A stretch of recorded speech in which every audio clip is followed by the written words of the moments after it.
చాలా దుఃఖాన్ని బాధను కలిగించింది.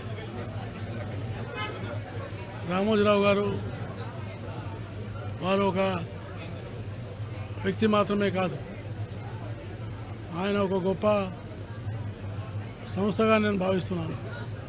మా మేధావి, చక్కటి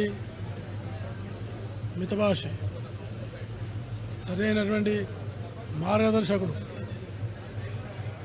సామాజిక మార్పు కోసం ఆయన చేసినటువంటి కృషి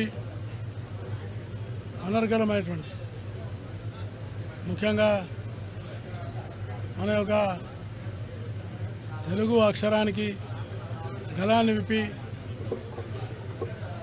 పోరాటం చేసినటువంటి యోధుడు రామోజీరావు గారు.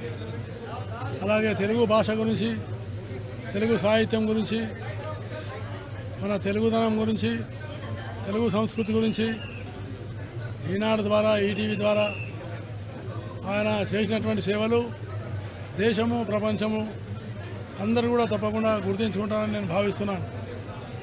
అలాగే వారు పత్రికా స్వేచ్ఛ గురించి, ప్రజాస్వామ్యం గురించి నిరంతరం పోరాడుతూ వచ్చారు. అనేకమైనటువంటి ఆటుపోట్లకు గురైనారు. ఎన్ని ఆటుపోట్లు వచ్చినా ఆత్మవిశ్వాసంతో, పట్టుదలతో వారు పోరాటం చేశారే కానీ ఎప్పుడు కూడా పత్రికా రంగంలో, ప్రచార ప్రసార రంగంలో రామోజీరావు గారు నాకు అత్యంత ఆత్మీయుడు.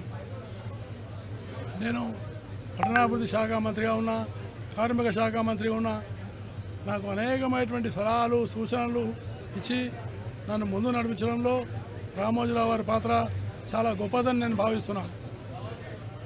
కాబట్టి నేను రామోజీరావు గారి మరణము కేవలం తెలుగు ప్రజలు, తెలుగు రాష్ట్రాలకే కాదు, దేశానికి కూడా చాలా తీరని లోటని, నేను ఒక ఆత్మీయమైనటువంటి బంధువును కోల్పోయానని నేను భావిస్తూ ఆయన మరణం పట్ల నా ప్రగాఢ సంతాపాన్ని తెలియజేస్తూ, అలాగే వారి కుటుంబ సభ్యులకు